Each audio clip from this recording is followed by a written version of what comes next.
안녕하세요. 한국의 인플레이션이 아직은 계속 오른세 있다. 가파르게 오를 거다라는 말씀을 드립니다. 최악이 아직 안 왔다라는 말씀인 거죠.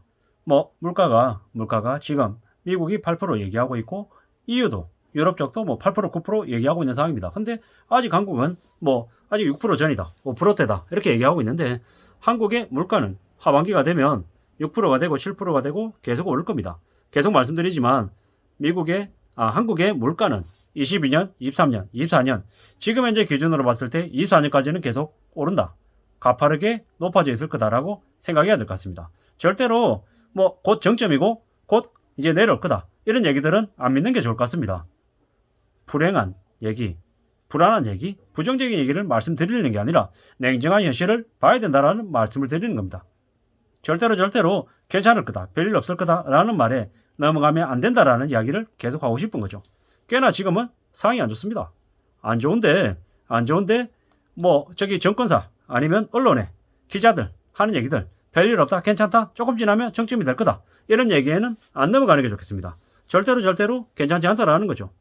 앞으로 물가는 꽤나 안 좋아질 거다라고 봐야 되는 거죠. 지금 아시아 쪽, 일본 제외한 아시아 쪽의 식품 가격이 5.9% 전년 대비 올랐답니다. 작년 2.7%에 비하면 거의 2배 이상이죠. 근데 이게 아직 계속이라는 거죠. 그리고 우크라이나 전쟁, 중국 코로나 봉쇄, 그리고 태국의 아프리카 돼지 열병, 인도 폭염 등 악재가 물가 상승을 더 부재질하고 있다. 시살이 안 잡힐 거다라고 봐야 된다라는 거죠. 이게 지금 현재 우리가 맞이하고 있는 현실입니다. 근데 정권사 앞잡이들은 뭐라고 얘기합니까? 개미들한테 계속 사라고 얘기합니다. 왜 사라고 얘기합니까? 외국인들하고 기관들이 돈을 빼기 때문에 그걸 메우려고 개미들 이용하는 거죠. 그런데 6월 중하순 넘어가니까 개미들도 서서히 빼기 시작하는 거죠. 그래서 한국의 코스피가 많이 안 좋아질 수 있습니다. 이걸 잊지 말아야 되는 거죠. 외화 유출이 심해질 수 있다는 거죠. 그리고 이렇게 되면 또 어떤 일까지 또 여파가 미칠 수 있습니까? 외화가 부족하면 한국이 또 해외에서 사들이는데 돈이 부족하다라는 거죠. 돈이 부족하면 또 빌리면 악순환이 되는 거죠. 이런 안 좋아지는 상황, 더 어려워진 상황들이 계속 악순환이 될 거다라는 것 또한 명심해야 된다는 말씀을 드리는 거죠. 과거에는 우리가 저물가 때문에 매우 쉽게 당연하게 생각했던 것들이 시간이 지나면 지날수록 점점 더 당연해지지 않는다라는 거죠. 쉽게 얻을 수 없고 힘들게 얻게 된다라는 거죠. 쉽지 않다라는 거죠. 제가 계속 이렇게 물가가 가파르게 오른다. 시장 물가가 감당이 안 되기 때문에 어떻게든 허리띠를 졸라매야 되고 좀 더 쇼핑할 때 신중하게 해야 된다는 말씀을 드립니다. 부정적인 얘기, 암울한 얘기, 디스토피아 얘기하려는 게 아니라 이러한 암울하고 힘든 상황을 직시하고 그 안에서 또 어떻게 좀 살아갈지 방도를 찾자라는 거죠. 그러다 보면 살아가는 인생이 쉽지는 않겠지만 그래도 나름 살아갈 방도를 찾을 수 있지 않겠냐라는 생각을 해봅니다. 지금은 꽤나 상황이 안 좋습니다. 부동산 다 알고 있는 얘기잖아요. 3배, 4배, 5배 올라 있잖아요. 윤석열 정부 때가 아니라 문재인 정부 때 문재인 대통령, 문재인 정부, 민주당 정부가 부동산 개판 만들어가지고 무려 4, 5배를 올라가게 해놨잖아요. 평균 가격이 서울 아파트 가격 기준으로 평균 2배가 올랐잖아요. 문재인 정부 기간 안에 개막장 짓을 벌린 거죠. 이 얘기했다가 제가 문재인 추종자한테 엄청 욕먹었죠. 문재인이 그렇게 실력을 하고 저한테 감당 못할 엄청난 공격을 쏟아붓던데 그 사람한테 지금이라도 또 묻고 싶은 거죠. 당신은 그러면 문재인 정부 기간에 부동산이 그렇게 가격이 급등한 거 관련해가지고 잘했다고 생각하냐고. 그분 관련해서 비판 안 해도 되냐고. 어떻게 그런 사람들이 있나 싶을 정도인 거죠. 문재인 대통령이 좋은 거 알겠어요. 이해하겠어요. 근데 그 문재인 정부 때 있었던 부동산 정책까지 잘 됐다라고 얘기하는 건 도저히 저 같은 사람 입장에서는 용납이 안 되는 거죠. 지금 한국의 부동산 거품, 버블이 어떻습니까? 일본하고 똑같죠? 아니, 일본보다 더 심하죠? 일본이 버블 대붕괴 시절에 3분의 1 토막에서 심한 경우에는 5분의 1 토막, 10분의 1 토막이 났어요. 7, 80% 빠졌다라는 거죠. 개박살나고 개폭락죠. 이게 한국에서도 안 벌어질까요? 한국에서도 반토막이나 3분의 1 토막이나 4분의 1 토막이 안 된다고 누가 얘기하냐고요? 누가 장담하냐고요? 아무도 장담 못 한다라는 거죠. 대부분의 사람들, 대한민국에 있는 근로자의 평균 임금이 320만 원이래요. 그 4분의 1이 150만 원 이하고 4분의 1은 월세 살기도 힘들고 4분의 3은 세금 떼고 나면 애 키우고 생활비 쓰는데 1년에 저축하는 돈이 몇백이 안 된다라는 매우 힘든 상황이라는 거죠. 그리고 전 세계에서 대한민국이 자영업자 소득이 상상을 초월할 정도로 낮죠. 대한민국에 많은 외식 물가가 싼 이유가 뭡니까? 자영업자들이 피 터지게 경쟁하기 때문에 우리가 수월하게 싸게 외식을 할 수 있는 거죠. 근데 앞으로 시간이 더 지나면 그 자영업자들이 계속 버틸까요? 물가가 상상을 초월할 정도로 오르니까 라면 6,000원, 7,000원, 8,000원 어떻게 팝니까? 짜장면 만원, 12,000원, 15,000원 어떻게 팔아요? 못 팔죠. 그럼 두 손 두 발 드는 거예요. 이게 현실인 거죠.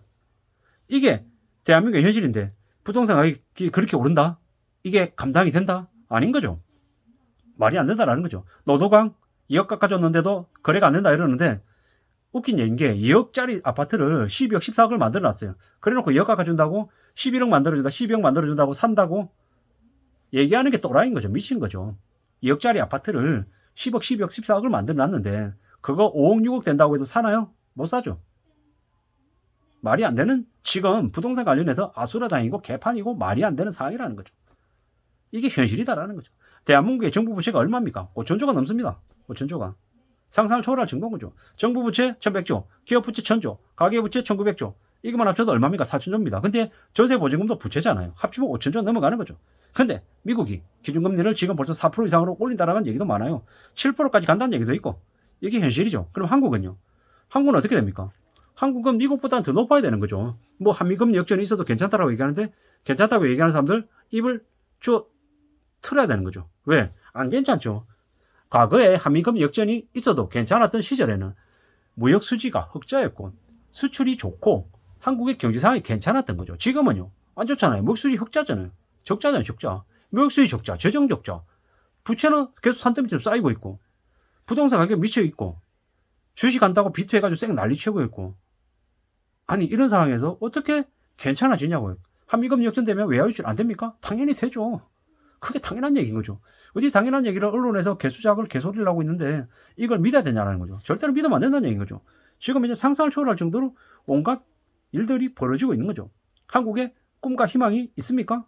건전해지고 있습니까? 튼튼해지고 있습니까? 아니죠. 그러고 있는데 지금 현재 윤석열 대통령이라고 하는 애는 지금 뭐하고 다닙니까? 술 마시러 다니고 영화 보러 다니고 빵집 다니고 막 아니 이미지화하고 서민 친화적으로 하는 거 좋다 이거예요. 근데 그러면 대통령이 딱 바짝 서가지고 리더인데 아래에 있는 관료들 정신 바짝 차리고 지금 경제 위기라면서요. 비상 상황이라면서요. 꼼짝달싹 못하게 하고 더 어떻게 해도 이 힘들고 어려운 상황을 대처해 나가려고 고민하게 만들어야죠. 민주당 거대 여당인데 거대 야당인데 거대 야당 대통령 겁나게 만들고 대통령이 더 빡세게 일하고 더 이 힘들고 어려운 상황을 어떻게 대처할지 고민하고 더 열심히 빡센 모습 보여줘가지고 거대 야당인 민주당이 찍소리 못하고 정부에 협력하게 만들어야죠. 물론 의석수가 아니고 정책으로 민주당 니네들 정부 잡았을 때 어떻게 했어? 부동산 개판 만들었지, 주식 개판 만들었죠. 빚 이빠이 졌잖아. 근데 나는 한 걸음 한 걸음씩 해가지고 정부 재정도 줄여 나가고 있고, 이 경제 위기 상황에서 헤쳐나가려고 이런 거 하고 있어. 너 뭐 하고 있어? 협력할 거야 안 할 거야? 라고 무시무시하게 실력으로 내보여줘야죠. 근데 지금 뭐 하고 있어요? 좀 답답한 거죠. 황당한 거죠. 이러고 있는 상황이라는 거죠. 지금 인플레이션이 정점도 이르지도 않았지만 심각하게 오르고 있죠. 계속 올라갈 거라는 거죠. 올해, 내년, 내후년 계속 올라간다라는 거죠. 이러면 어떻게 됩니까? 경제적인 약자들 초토화되는 거죠. 무너지는 거죠. 그럼 어떻게 해요? 내버려야 됩니까? 죽든지 말든지 내던져야 되냐는 거 아니죠. 경제적인 약자들이 살아갈 수 있게끔 당연히 세밀하게 지원해주고 챙겨줘야죠. 그리고 부자 감세할 게 아니고 부자들한테는 좀 희생도 요구도 할 것도 하고 대기업 뭡니까? 그 법인세 감세해주면 그 감세해주는 금액 이상을 내놓게 해야죠. 그렇게 해서 선순환될 수 있게끔 전체적인 수주를 더 많이 할 수 있게끔 하고 전체적인 로드맵을 짜야죠. 그렇게 하라고 대통령이 뽑아준 거고 국민의힘한테 기회를 준 거잖아요. 국민들이. 그럼 그것들 만들어야죠. 그렇게 해가지고 180석인 거대 야당들에게 혼쭐 내야죠. 그렇게 됐으면 좋겠는 거죠. 그러는 윤석열 대통령이 됐으면 좋겠고 국민의힘이 됐으면 좋겠는 거죠. 그렇게 해서 정책으로 민주당 썰어버려 쌍. 과거의 잘못들 쟤들 지금도 떠들고 다니고 깨작깨작거리고 있는데 내 정책으로 실력으로 쟤들 다 썰어버리겠어. 이런 마음으로 좀 했으면 좋겠다라는 거죠.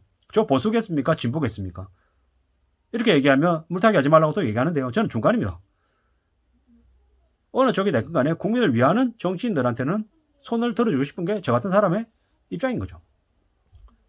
윤석열 정부 잘했으면 좋겠고 못하면 해초리 맞아야 되는 거고 점점 더 잘해가지고 이 나라를 좀 더 잘 보호하고 잘 대응해 나가길 바라는 거죠.